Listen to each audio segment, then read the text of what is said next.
Family, आप सभी का फिर से स्वागत है हमारे नए ब्लॉग में।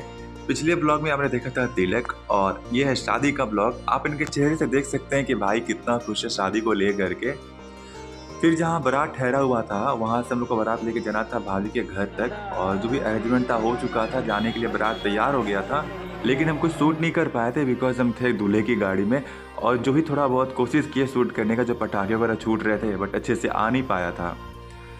फिर 5 मिनट के बाद हम लोग पहुँच गए थे जो द्वार था वहाँ पे, और जाने के बाद सबसे पहले हुआ था द्वार पूजा। हमारे बिहार में सबसे पहले द्वार पूजा होता है, उसके बाद से जयमाल वगैरह होता है, फिर जो भी रस्म होता है शादी का वो शुरू होता है। शादी वगैरह का मतलब ये होता है ना कि सारे कजन्स का इकट्ठा होना, सारे भाई दोस्त भी इकट्ठा होते हैं। उसके बाद से जो मस्ती होती है ना वो हाई लेवल की होती है।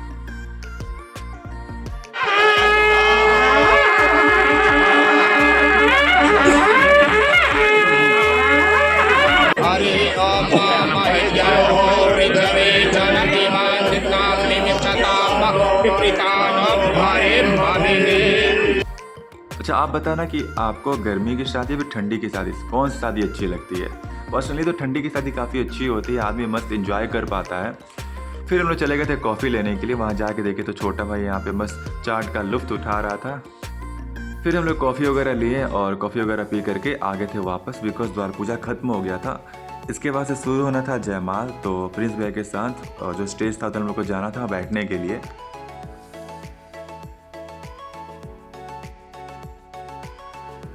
कुछ देर वेट करने के बाद भैया चले गए थे और फाइनली स्टेज पे भी चले गए थे। और सबसे बेस्ट टाइम होता है स्टार्टिंग में फ़ोटो लो या फिर लास्ट में फ़ोटो लो, बिकॉज बीच में एकदम भसड़ हो जाता है, फ़ोटो खिंचाने का टाइम बिल्कुल नहीं मिल पाता है। फिर हुई थी भाभी की एंट्री।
फाइनली जयमाल वगैरह सब कुछ हो गया था। उसके बाद से चल रहा था फ़ोटो सेशन, क्योंकि ये तो होना ही है।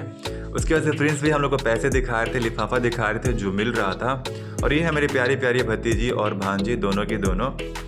फिर भारी आई थी हम लोग के, जितने भी हम लोग लड़के लोग थे, चले गए थे स्टेज पे अपना फ़ोटो वगैरह शूट कराना था उसके लिए। और इनको तो आप पहचानते होंगे, ब्लॉग में दिखते रहते हैं, हमारे आकाश भैया, जो कि कैमरे के सामने बिल्कुल आना पसंद नहीं करते हैं, एकदम से शाई नेचर के हैं। लेकिन हम तो इनको लेके आते हैं, ज़बरदस्ती लेकर के आते हैं इनको। फिर हम लोग चले गए थे खाना खाने के लिए, और जाके देखे दीदी लोग खाना खा रही थी, जो भाभी लोग थी वो भी खाना खा रही थी। तो डिस्टर्ब करने का काफ़ी अच्छा टाइम मिल गया था। फिर खाना वगैरह खा के हम लोग चले गए थे आंगन में, जहाँ पे शादी होना था। बिकॉज जो रिचुअल थे वो शुरू हो गए थे। सबसे पहले होना था बरनेत, जो भसुर होते हैं ना, जो भी गहना वगैरह लाए रहते हैं वो गहना चढ़ाते हैं।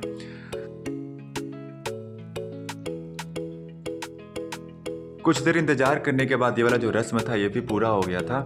और उसके कुछ देर के बाद से फिर भैया को आंगन में लाना था। भैया अपना ड्रेस चेंज करके आ गए थे आंगन में।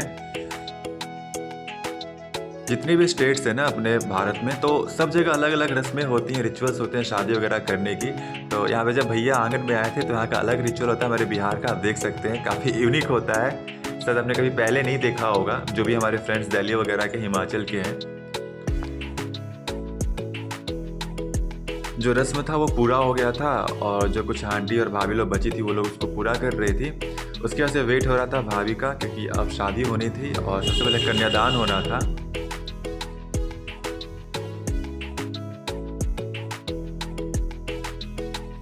कन्यादान का जो प्रोसेस था वो शुरू हो गया था। सबसे पहले गठबंधन किया गया था, जो लड़की यानी कि भाभी के मम्मी पापा का। कन्यादान के पहले कुछ और भी रस्में थी, उसको पूरा करना था। तो पंडित जी यहाँ पे पीढ़ा था शायद, उसमें कुछ बांध रहे थे, रक्षा सूत्र वगैरह। उसके बाद से जो रिचुअल था वो भैया के हाथ से कराया जा रहा था। रस्म कंप्लीट हो जाने के बाद ना भाभी आ गई थी और जो कन्यादान था वो शुरू हो गया था। काफ़ी गमगीन माहौल हो गया था, सब लोग काफ़ी रो रहे थे और भाभी भी रो रही थी। फिर यहाँ से माँ गए थे बाहर बिकॉज में निकलना था घर। तो आई होप आपको वीडियो पसंद आया होगा, तो वीडियो को आप लाइक करें, कमेंट करें, शेयर करें। तब तक के लिए राम राम।